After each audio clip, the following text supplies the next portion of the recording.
can pull it off, unbelievable. That'll be 4 champs, 2 interims and 2 legit, well, 3 legit now with Tom being promoted from the UK that have become champions. And for Justin Gaethje, this is the final go. This is the final crack of the whip. The man's had 2 title fights in the past, Charles Oliveira to Khabib Nurmagomedov, and now he gets to go up against Paddy. I am not saying that Paddy deserves this more than Arman, but I'm just saying because he hasn't fought, because Ilya hasn't fought, and I suspect they want to get into a training camp. If they haven't even started one already, I suspect they're going to want to announce this, get rolling with the promotion. There's a lot of history there. And you have Arman sit in the front row and you say he is next. Like, let's get some decorum here. Let's start figuring out who's next. What's the pecking? The new Paramount deal fight is approaching fast, and the first blockbuster of 2026 already feels like a brewing storm. Justin Gaethje is set to collide with Paddy Pimblett for the interim lightweight title, and the tension is electric. Tony Ferguson weighed in, laying it out plainly. Justin has survived tougher battles, absorbed more punishment, and exchanged shots in ways Paddy can only imagine. He explained that Paddy's energy comes from freshness and inexperience, while Justin's fire is forged in hardship, battle scars, and lessons learned the hard way. Ferguson warned, when the cage closes, Paddy's enthusiasm won't outmatch Justin's seasoned instinct. Dude, Paddy's not bad. He's very beatable, and Gaethje's very beatable as well. But when it goes into the passion and how upsetting Justin Gaethje has always been about not getting that real title shot, and they just keep dangling it right there again, Paddy's in for a new treat, right? Paddy's the one that's never fought for a belt. He's going in there. He's going to be trying to, get that stuff. He's going to feel a little bit more fresher. He's going to have that little bit of excitedness in my opinion. Tony was a passionate advocate for Justin, insisting the MMA world often watches blind even while fully engaged. He pointed out that fans sometimes get dazzled by Paddy's spotlight, missing Justin's true dominance inside the cage. Ferguson described Justin as precision wrapped in power, and when the stakes rise, he becomes harder to beat, tougher to stop, and more dangerous than anyone predicted. Max Field's followers underestimate him simply because his explosive consistency has lasted so long that his brilliance almost feels ordinary. Though make no mistake, it absolutely is not. I mean, the fight not happening. It's Justin or Paddy now. Paddy got to get past Justin. Justin's a tough fight, bro. I don't know. A lot of people sleeping on Justin on the Paddy fight, which just makes me ridiculous. Arman Sarakin jumped into the debate with force, firmly backing Justin and making his disdain for Paddy clear. He argued that Justin alone deserves the spotlight, the only fighter who's taken down elite opponents and racked up all the ranking points. Arman pointed out that Paddy still has glaring gaps in his strategy, often masked by hype, and Justin's relentless pressure will expose every one of them. He predicts this won't be a close fight. Justin will dominate each round, silencing the crowd with a ruthless, definitive performance. You need the help, let me know. I'll fly to you and help you. Really? I mean, I want him to win, and that guy, I hate him. But I hope Justin Gaethje not gonna drink, party, gonna train, dedicate himself, be focused. It's his last chance in this life. He was fighting for the title maybe 5 times. So this is his chance, and the end of his career, win the interim title, fight for the real title, and then retire. That's the Rejecting the usual narrative that downplays Paddy, he warned that underestimating him is risky. Paddy's sharp timing, unpredictable movements, and constant improvement make him a dangerous challenge for anyone, even Justin. He explained, people get caught up in charisma over skill, but Paddy has the talent to catch anyone off guard, even if they expect an easy win for Justin. He added, dismissing Paddy would be a mistake. His confidence and precise striking can completely change the fight if Justin misreads him. Be able to take him down. Will he dance around the octagon? Yes, he will. Will he try and replicate the game plan of Max Holloway? Of course he will. Who wouldn't try and do that? You aren't going to stand and go toe-to-toe with Justin Gaethje because the man does have knockout power. But underestimate Paddy at your peril. That's all I'll say about that one, but that is a phenomenon. He also warned that Justin will face immense pressure, reminding him this could be his last shot at the title. When fighters feel time slipping away, judgment often clouds, and Bisping stressed that Justin must stay composed, avoiding reckless punches and resisting desperation. In his view, this internal mental weight alone could become a hidden obstacle. giving Paddy a chance to steal rounds or create chaos capable of swinging the fight's momentum. And he can pull it off. Unbelievable. That'll be 4 champs, 2 interims and 2 legit, well, 3 legit now with Tom being promoted from the UK that have become champions. And for Justin Gaethje, this is the final go. This is the final crack of the whip. The man's had 2 title fights in the past, Charles Oliveira to Khabib Nurmagomedov, and now he gets to go up against Paddy's willingness to take risks, even questionable ones, could work in his favor. Because when Justin pushes too hard, openings start to appear, and Paddy knows how to exploit them. Paddy Pimblett, I reckon Pimblett's going to win. He keeps at very good range, keeps his distance a lot, doesn't get caught up in the pocket too much, throws in volume when he does throw a lot of the time with his 1-2, 1-2, and then a jump knee, and a lot of dynamic things that can get the better of Gaethje. Plus, he's going to mix in the takedowns. And Gaethje's getting up there in his career. He's just going through more and more wars, more and more scraps, a ton of time off. Pimblett coming into his prime, has been in shape for a while for this matchup.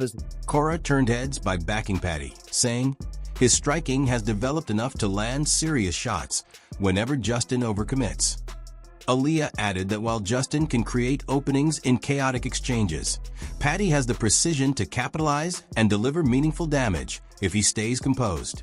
Setting aside the rivalry, Ilya noted that Paddy is well equipped for certain phases of the fight and wouldn't be surprised if he found early success. Something really fascinating. Sure. Justin Gaethje against Paddy Pimblett, me against Islam. Once I pass him, I get the title, and you put me against Paddy. You think Paddy's going to beat Justin Gaethje? Easy. That's a crazy thing to say because Justin Gaethje's animal. Yeah, but he doesn't know how to grapple, and Paddy knows But that. he's a Division I wrestler. He knows how to grapple. You don't think he knows how to grapple? He just chews. With predictions flying, this matchup has ignited major debate. Many questioned Arman Surakin's exclusion, and Ariel Helwani led the criticism, arguing that the UFC prioritized storylines and profit over true competitive fairness by highlighting Paddy and Aaliyah's rivalry instead of merit. Ariel emphasized that fans naturally expect the top contender to headline an interim title fight, and leaving them out sparked outrage and controversy. Clear. I am not saying that Paddy deserves this more than Arman, but I'm just saying because he hasn't fought, because Ilya hasn't fought, and I suspect they want to get into a training camp. If they haven't even started one already, I suspect they're going to want to announce this, get rolling with the promotion. There's a lot of history there, and you have Arman sit in the front row, and you say he is next. Like, let's get some decorum here. Let's start figuring out who's next. What's the pecking? He went on to argue that rankings lose all meaning when the top fighter is skipped for marketing purposes. Lightweight is a cutthroat division, he said, and fans deserve a clear explanation. Ariel insisted the decision feels manipulated, with no real sporting logic behind it, and that the division becomes messy whenever standings are ignored, especially when a championship is on the line. Rivals, how in the world are you going to headline an interim title fight over that one? How are you going to put that beneath an interim title fight? And an interim title fight, once again, that does not feature the number one contender. He added that, if not for Aaliyah's personal issues, the clear matchup should have been Aaliyah versus Arman. Both earned their positions through real wins, not hype, and sidelining them shifts the division towards spectacle over skill. Introducing Paddy, he argued, prioritizes entertainment over authenticity, frustrating fans who value the sport for its true competitive integrity. You need an interim title fight. Honestly, it should have been the co-main event, 5-round, number one contender fight, Ilya versus Arman, second half of the year. What's the problem with that? And now what you just said, because he reiterated this in the Instagram Live, the winner of this fight is going to fight Ilya. What happens to Arman? Arman's going to have to fight who? What is going on? What does Arman Tsarukyan have to do to get a shot at the belt now? I know he had the fight back in January. He got hurt. Sue the guy. He sat patiently. He went out there. He steamrolled right through Dan Hooker. He did exactly what he had to do. He did what Khamzat and Islam did not do. He finished his opponent on the ground in dominant, impressive fashion. And now what is he? Now he's just floating in the wind. And he's not even Nick. Neil Cormier fully backed Ariel's perspective, insisting that Aaliyah versus Arman should have been the true title fight. He explained that the UFC risks weakening the division when fighters who earned their way are pushed aside for commercial reasons. Cormier emphasized that top contenders like Marek should take priority in title matchups, or the belts risk losing value. And ultimately, the entire division suffers from decisions like these. So well that we go, man, the way he beat Chandler, we've never seen that before. But Ilya's a different beast. He's a savage. But so is Arman Tsarukyan. I believe that Arman versus Ilya is the fight, man. 100%. From the interactions they have, the way that you can tell that those guys don't like each other. Ilya said he slapped him the other day. Arman said he touched his face, and now he's saying he slapped him. It's easy to build a fight between these two, because when you build a fight between these two, you feel like it's going to be very competitive. Chandler jumped in, noting that if Paddy somehow pulls off a win, Ollie would face the easiest opponent of his career. He explained that the gap in size, striking, and experience between Ollie and Paddy would be massive, creating a fight that hardly feels competitive. Many analysts echoed this sentiment, describing it as a near-effortless championship bout for the reigning title holder. To fight, I think Paddy would have a good chance to keep it past a round or two, because he's not going to engage, I think, as much as Oliveira did, and we all found out how Oliveira would do if that right hand left hook lands. But ultimately, I think Topuria, it's not as big of a mismatch as most people think, but it's definitely a mismatch, and that's just because we're talking Ilya. He also stressed that people shouldn't mistake Justin Gaethje for a heavyweight brute just because he hits hard. He argued that Arman Tsarukyan is the only fighter who poses a real threat to Ilia Topuria's crown, and that the UFC wastes time on filler matchups. Highlighting Arman's wrestling, pace, and composure, he explained how they can put Topuria in tough spots. As he noted, Gaethje versus Paddy makes for entertaining viewing, but it doesn't answer the real question of who deserves the title. Able to nullify it. Ladies and gentlemen, that is by far the best performance of Arman Tsarukyan's career. We hadn't seen him since April of 2024. We were supposed to see him at the beginning of this year. It all fell apart. I don't know what happened. Back injury, bad weight cut, whatever the actual reason was, I don't know. What I do know is that guy who you just saw there at 155 pounds, and that means I'm excluding Islam from this conversation for the present moment, that is by far Ilia Topuria's toughest. He chimed in afterward, saying this isn't about UFC integrity. The organization is chasing views and compelling stories, and Paddy is a massive star who generates serious buzz. Arman admitted he understands the reasoning, even if he dislikes the decision.